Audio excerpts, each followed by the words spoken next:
अस्सलाम वालेकुम। और इस वक्त मैं शारा नूरजहां थाने के अंदर मौजूद हूँ। ये वो शख्स है जिसने मुझे यूनुस अमीन को धमकियां दी थी। तो अल्हम्दुलिल्लाह अभी SHO साहब मुझे बताएं सर कैसी कार्रवाई माशाल्लाह हुई।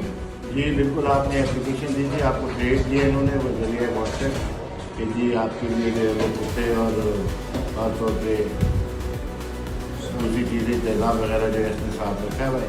वीडियो वायरल भी है और आपकी एप्लीकेशन भी हमारे पास सुबह आ गई थी और ये सोर्स रिपोर्ट के जरिए जो है इसको दिया है।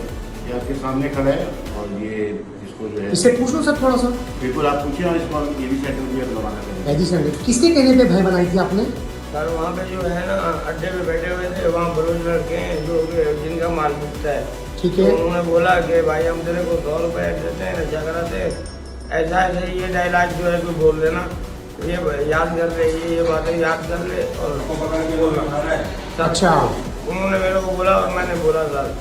चले कोई बात नहीं। इन्होंने किसी के कहने से वीडियो बनाई, मैंने इनको माफ़ किया और SHO साहब के लिए इनको हैदी सेंटर रवाना किया जा रहा है। इंशाल्लाह इनको हैदी सेंटर में रवाना किया जा रहा है। जज़ाकल्लाह वस्सलाम।